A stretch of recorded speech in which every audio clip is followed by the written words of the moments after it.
A boa notícia do dia: exportações no estado de São Paulo disparam 26% no primeiro semestre fechado agora, mas que marca, portanto, os 6 primeiros meses do ano, terminados agora em julho. Uma forte alta de 26%. Entre os principais produtos vendidos para o exterior, aqui produzidos em São Paulo, estão carnes, soja, açúcares, melaços, sucos, óleos, celulose, aeronaves, equipamentos de engenharia civil e veículos. É sobre este e sobre o programa, esse assunto e sobre o programa Milho São Paulo, que a gente vai tratar agora em entrevista ao vivo com o nosso secretário estadual da Agricultura e Abastecimento do estado de São Paulo, Francisco Matur. Bom dia, Chiquinho. Bom dia, Daércio, bom dia aos ouvintes, bom dia à minha queridíssima Matão. E a sua queridíssima Taquaritinga, que é aniversariante de hoje, inclusive, viu, Chiquinho? Pois é verdade, hoje é aniversário da Taquaritinga, onde eu nasci, de qualquer forma, né?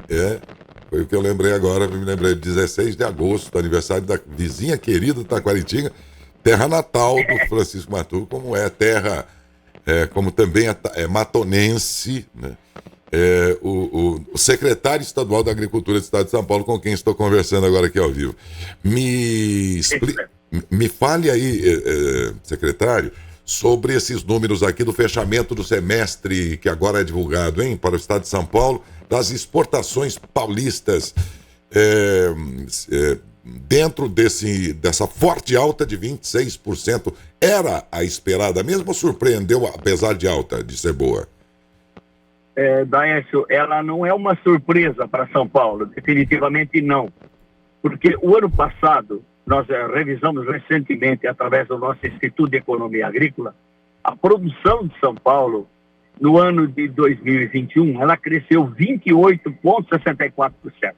A produção bruta agropecuária. Consequentemente, nós teríamos mesmo um volume maior de exportação, uma vez que nós tivemos muito mais produção no ano de 2021.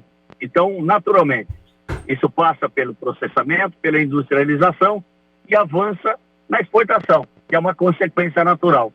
São Paulo vem produzindo bem, continua crescendo e esse ano cresce ainda mais na nossa produção bruta agropecuária. Mas é interessante observar que até entre os elementos aqui que ajudaram nas exportações tem aqui aeronaves. Sim, esses são contratos da Embraer, né? Sim. São contratos que foram feitos há 1 ano, há 2, há 3 anos atrás e que começam a ser exportados. Isso é um resultado, Daércio, sem nenhuma dúvida, do pós-pandemia. Porque na pandemia não houve venda de avião, ou se teve venda, teve desequilíbrio na cadeia de fornecimento, eles não puderam completar os seus equipamentos. Então agora, com a cadeia voltando a uma normalidade, que ainda demora um pouco, mas voltando à normalidade, eles conseguem entregar as encomendas. E o mundo voltou a voar, né? Sim. O mundo voltou a voar, os aviões estão cheios, consequentemente a Embraer continua entregando seus aviões, suas encomendas antigas.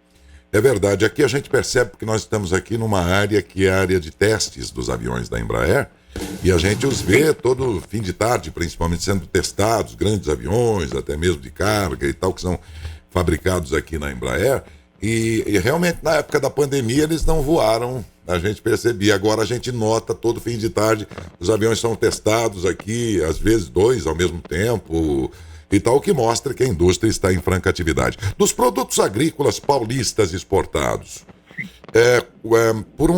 dá para elencá-los a partir do mais representativo até aqueles outros não menos importantes, mas nem tanto quanto os primeiros?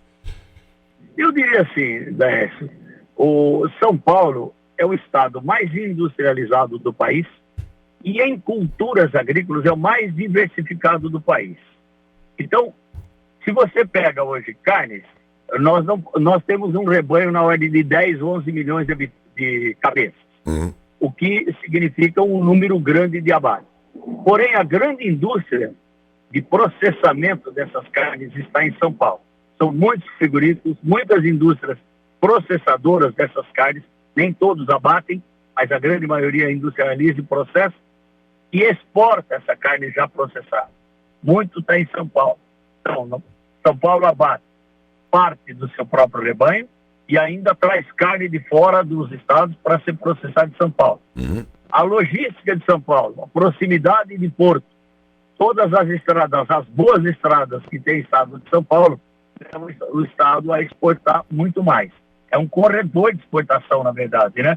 Em São Paulo está também o maior porto da América Latina, que é Santos. Sim. Seguido depois por São Sebastião e outros estados. Significa que toda essa produção não necessariamente foi produzida, colhida, vamos dizer assim, em solo paulista. Na verdade, ela não foi produzida na sua fase primária. A parte secundária, que já entra na industrialização, no processamento, é São Paulo, sim. Então, São Paulo é uma grande indústria, né? É indústria e é agro. Mas a indústria de São Paulo é muito maior do que as outras, porque processar em São Paulo fica muito mais fácil por causa da logística e proximidade do porto. Sim, pelo qual é que sai para o resto do mundo comprar e entra na balança comercial brasileira aí, e entra pesado, né? Porque essa produção agrícola paulista e advinda até de outras regiões soma muito na balança comercial brasileira também, né, secretário? A verdade é assim, você pega, vamos falar só do produto primário, produção agropecuária do Brasil, o ano de 2021 cresceu 10,1%. São Paulo cresceu 28,64%. Então, o que acontece? Se São Paulo não tivesse crescido 28,64%, o Brasil não seria 10,1%, seria menos. Exatamente. Então São Paulo continua liderando, continua puxando o desenvolvimento, que é um orgulho para nós paulistas. E lembrando também, Daes, que nós somos a maior população do país, né? Quase 30% da população do país está em São Paulo. Em São Paulo. A gente chama isso de Estado-nação, né? São 46 milhões de habitantes. Sim. Não tem nenhum país aqui na nossa região, na região do Hemisfério Sul, que tem o tamanho do Brasil. É verdade. São Paulo... O tamanho de São Paulo, o tamanho de São Paulo. São Paulo é maior que boa parte dos países do mundo, por sinal, né? Exatamente. São 46 milhões de habitantes. A Argentina tem menos que isso, a Argentina toda, né? Mas... Num território, vamos chamar assim, território minúsculo, porque nós somos menos de 300 mil quilômetros quadrados. Mas nunca diga isso a um argentino de Buenos Aires, viu? Que eles não gostam. Não, aí dá briga. Ele vai contestar, né? Fala, olha, o que é Argentina? São Paulo é maior que o país de vocês? Nunca diga isso para um argentino. Mas é verdade, enfim. Olha... A gente só deixa briga com os argentinos, com Pelé e Maradona, para por aí que já tá bom. Já tá bom. O que já dá bastante briga, por sinal, hein? Olha, isso... Já dá muita briga. É isso porque, por unanimidade, o Pelé sempre foi melhor, mas ainda assim dá briga. Mas olha, secretário, uma outra notícia aqui, que aproveitando sua participação, eu vi aqui os dados sobre o programa Milho São Paulo. A produção paulista de milho deve chegar a 4,8 milhões de toneladas em 2022 e os dados mostram que a produtividade média das lavouras de São Paulo deve ser de 21,4% maior esse ano no caso do milho. O que contribuiu para esse aumento? O aumento das terras plantadas, as chuvas mais regulares? O que acrescentou aqui para a gente ter esse desempenho, o que constitui aqui uma bela notícia de novo para o estado de São Paulo, secretário? Bom, é muito bom ser entrevistado por você, porque você já me deu a resposta. Nós tivemos principalmente chuvas mais regulares nesse ano. O ano passado nós tivemos uma crise hídrica que todos nós vivemos. São Paulo produziu o ano passado 3,3 milhões de toneladas. Eu quero lembrar, Daécio, que nós consumimos 9 milhões de toneladas de milho em São Paulo. Então, nós somos dependentes de outros estados de praticamente 6 milhões de toneladas. Esse ano, esse 4,8, nós devemos chegar a 5 milhões quando concluir a colheita da segunda safra. Então, nós ficamos ainda devendo para o consumo de São Paulo praticamente 4 milhões de toneladas. Que no ritmo que vai indo, e esse programa Milho Mais São Paulo, esse é o nome correto do programa, é uma parceria que nós temos com várias empresas da iniciativa privada para aumentar a produção de milho em São Paulo. O nosso projeto é chegar no final de 2026 com 10 milhões de toneladas. Eu seria ousado, mas não irresponsável dizer que nós vamos chegar em 26, final de 26, em 12 milhões de toneladas de milho. É bem possível, sim. É muito milho, hein? Vamos atender o nosso consumo e vamos ainda poder disponibilizar para exportar para outros estados ou para o exterior um pouco de milho.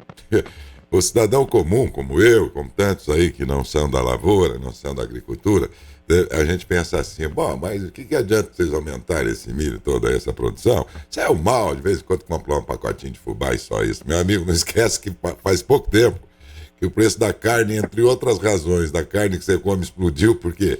Porque os bichos comem milho e não tinha milho, o preço estava explodindo de preço, né? Porque não tinha, né, Chiquinho? Vamos lembrar disso aí, né? Olha, Daécio, vamos falar de produção primária. São Paulo produz 4 milhões de toneladas de soja. Precisa de 12. São Paulo produziu ano passado, esse ano deve chegar a 5, 3,3 milhões de toneladas. Precisa de praticamente 9 milhões de toneladas. Então, São Paulo depende de importar milho de outros estados e até do exterior para suprir nossas granjas de aves, de suínos e granjas para ovos, né? Aí está a base do consumo do milho. E por que não dizer da nossa boa polenta de vez em quando, né, Daí? São Paulo depende disso. Temos a cultura do consumo do milho. La bella polenta, que a gente não fica sem. Mas é isso, gente. O milho não é só pra gente comer, não. O milho é parte do que a gente produz de aves e porcos, enfim, suínos e tudo mais. E aí, se você tem, como não tínhamos aí em quantidade, o preço também estava alto e tal, isso aumentou o preço da carne que a gente come e tal. Hoje em dia, acho que ninguém pode falar, eu não tenho nada com isso, com o que se produz na agricultura, porque eu trabalho em outro ramo de atividade. Ninguém pode afirmar mais isso. Nós estamos dentro de nós estamos no mesmo tacho, como diria o caipira, né, Chico? Exato. Isso a gente precisava analisar de forma mais profunda. E eu fico até muito feliz, porque a percepção do urbano hoje é muito maior da importância da agricultura. A roupa que nós vestimos é porque alguém planta algodão, né? O sapato que nós calçamos, alguém produz um boi para produzir couro. E vamos por aí. Nós somos dependentes do agro. Quem tomou um cafezinho hoje de manhã tem que lembrar que alguém está na roça, plantando, colhendo, processando café, né? Então é por aí. O agro é a nossa vida. Sem ela não tem vida, né? Sem o agro não tem vida. Agora, o milho, o desempenho, esse desempenho que já está constatado e o que pode melhorar, que você dizia, depende o quê? São 2 safras ao ano, é isso? O milho hoje, nós vamos olhar o conjunto. Cada 3 sacas de milho produzidas no Brasil todo, 2 vêm da segunda safra, aquele que no passado a gente chamava de safrinha. Não existe mais safrinha. Existe segunda safra, que é muito maior do que a primeira. Bom, segundo, sistemas integrados de produção, integração lavoura-pecuária, que você sabe que eu trabalho nesse tema há muitos anos. Não é agora na secretaria. E agora, no final dessa estiagem, no início das chuvas, nós começamos um programa de integração lavoura-pecuária. Nós estamos aumentando a produção na mesma área, com tecnologia, com ciência, com pesquisa.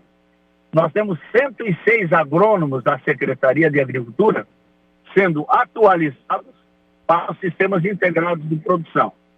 E tem mais um detalhe, recente, que São Paulo sancionou a lei que permite a regularização fundiária de todas as terras do estado de São Paulo, predominantemente as terras do Pontal do Paranapanema. Ali nós estamos falando hoje, em 2 milhões de hectares que tinham uma inconsistência jurídica, não tinha escritura. Então, São Paulo sancionou essa lei, que tramitou pela Assembleia em regime de urgência, e acabou o problema no Pontal. Agora, a nossa secretaria faz o laudo, entrega ao cartório, que entrega ao proprietário a escritura definitiva de terra, que está conflagrada desde 1950. Então, isso também incorpora na área de produção. E, sem dúvida, o oeste de São Paulo é a última grande fronteira agrícola de São Paulo. O restante está praticamente ocupado.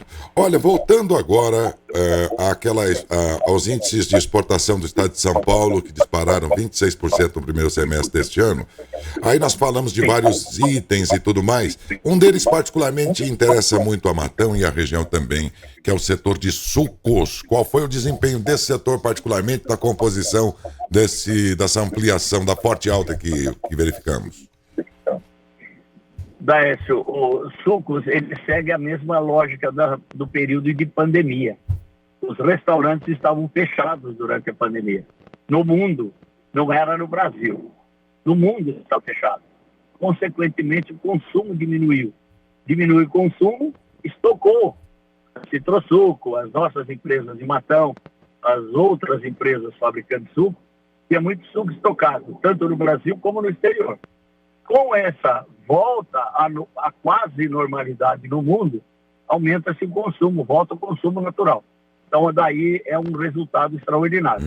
E mais do que isso, o Brasil também está produzindo esse ano, e isso tudo é São Paulo, mais laranja. Ano passado nós tivemos 270 milhões de caixas. Esse ano nós temos 317 milhões de caixas. Então, tem mais produção, tem mais matéria-prima, exporta-se mais suco. É isso, minha gente. A boa notícia do dia, inclusive, veio pelo secretário de Agricultura e Abastecimento do Estado de São Paulo, Francisco Matu, com quem nós conversamos com muito prazer agora. Muito obrigado, secretário, e um bom dia. Bom dia, Daécio. Bom dia a todos os seus ouvintes. Bom dia, Matão.